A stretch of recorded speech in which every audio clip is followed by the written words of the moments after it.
Dober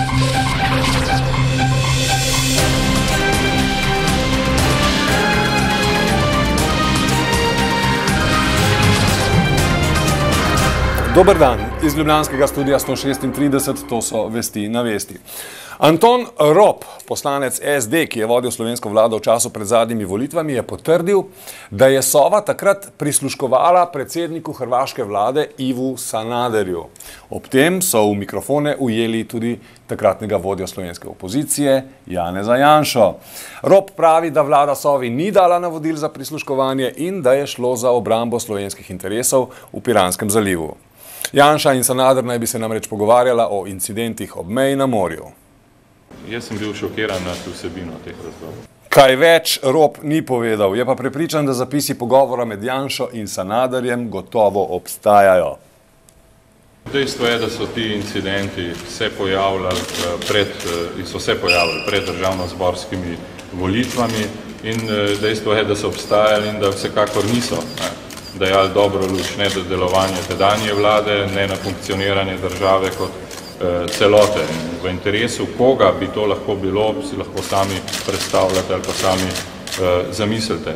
Kaj in kako konkretno je kdo deloval, pa seveda ne ocenijo tisti, ki bodo imeli dostop do pravih informacij in zlasti do izvornih informacij. Torej do tistega, kar se je res dogajalo, jaz verjamem, da to obstoji. Tako torej pravi Rop. Že nekaj ur kasneje pa ga je Sova demantirala. Sporočili so, da na Sovi ni nikakršnih zapisov o prisluškovanju hrvaškemu predsedniku vlade.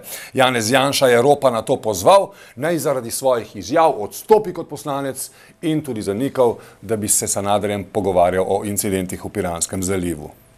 Gre za nezaslišano početje bivšega predsednika vlade. Spodobilo bi se, da potem odstopi kot poslanec. Poslanec Pavle Ropa je odstopil še zaradi bistveno manjšega prekrška, zaradi neprijave neke nepremičnine.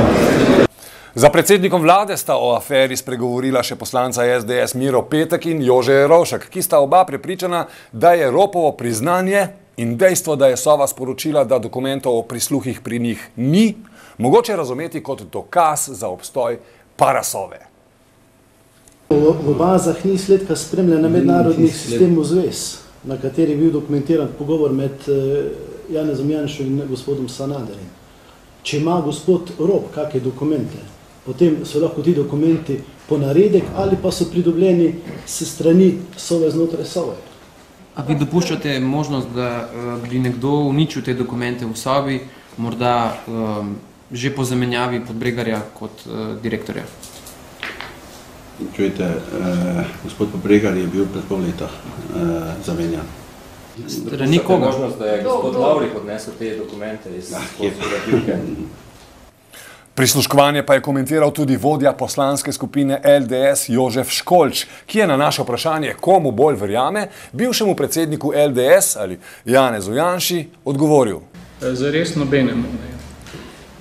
Mislim, da so to stvari, ki jih je potrebno razčistiti znotraj predvidenih procedur. Tisto, kar je v tem trenutku važno, je, ali so se te tajne službe svoj čas zares uporabljale za notranje politične obračune in ali tudi to, čemu smo v tem trenutku priča, ni, bom rekel, ista rabota.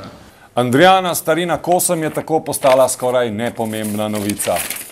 Predsednik vlade na poslansko vprašanje Saša Pečeta na to temo niti ni odgovarjal, je pa zavest Andrijanino pismo komentiral minister za gospodarstvo Andrej Vizjak.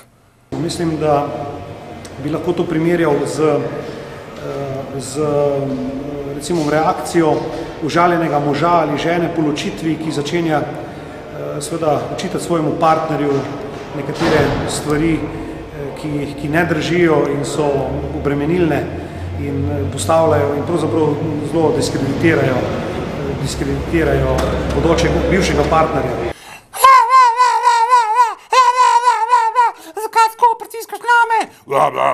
Jaz sem šef te bajte, sem vam povedala, kakšen si, tih bo ti, prosica umazana,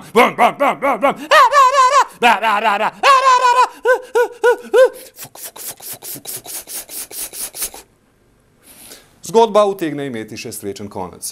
Študentje so se srečali z Ministrstvo za delo Marjeto Cotman. Še prej so ji na ulici pred ministrstvom prebrali odprto pismo. Z pogovora pa so se vrnili vidno razočarani.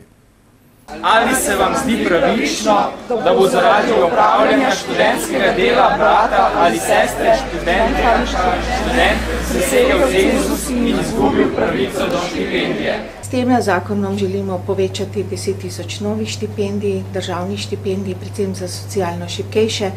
Vendar smo zelo razočarani, ker ni razumela poante, ki smo želeli predstaviti naših argumentov iz računov. Končala se je oddaja TV Slovenija tistega lepega popoldneva. Ekipa je konec dostojanstveno proslavila. O tem, zakaj TLP v tej zasedbi ne bo več na programu, je zavest spregovoril urednik oddaje Bojan Krajnc. Začel se je z ritmi, in šlo je v kurac. Javni razpis za sofinanciranje programskih vsebin medijev v letu 2007 je zaključen. Država je razdelila skoraj 3 milijone evrov, približno toliko, kolikor znaša letni proračun Slovenske akademije znanosti in umetnosti. Komentar dneva, Majda Širca. Hvala. Kako je možno, da država financira medije, ki pri svojem poslovanju izkazujejo dobičke? In ali je razumno, da dobi strankarska demokracija izjemno velike subvencije, kljub temu, da se hvali, kako ji gre dobro, kar je tudi res, sicer ne bi onesnaževala Slovenije z dragimi političnimi jumbo plakati. A je smiselno, da imajo pri Novi reviji denar za republikansko sproščanje in Ruplovo letalsko vozovnico, Možinovo edicijo, ampak pa mora plačati Simoniti. In je kaj zdrave pameti v tem, da gre 50 000 evrov v delu za konsolidacijo Maga, če pa je bil škodljivo prodajo državnega deleža v Mercatorju že davno konsolidiran in da se delo nagradi še eno bajno vsoto, hkrati pa nam rinejo v nabiralnike za stojnkarski tabloid, ne pa kakšne kulturne priloge. Na Primorskih novicah pa nimajo drobižev za karikature Franka Jurija. No ja, nimajo volje, ne drobiža.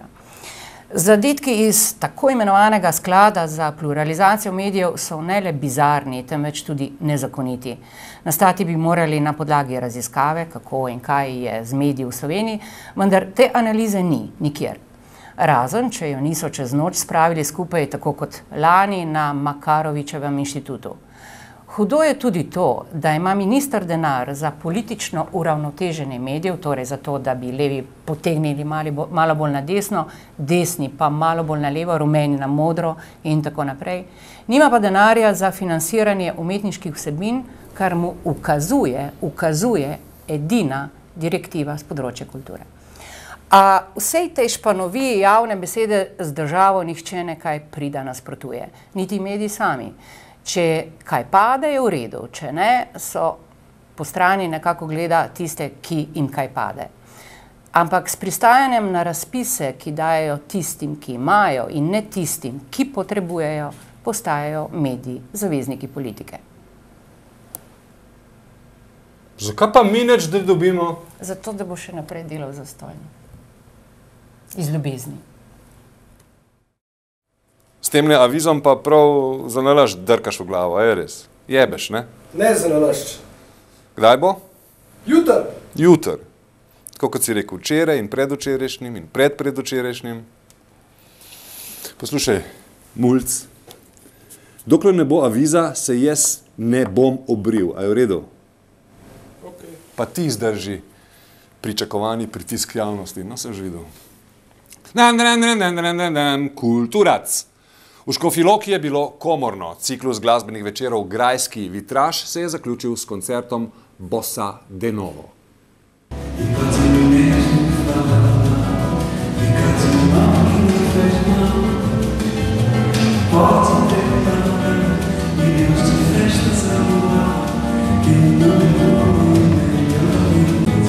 Še vreme, snega še nekaj časa ne bo. Iz ljubljanskega studia 136, to so bile Vesti na vesti. Nasvidenje.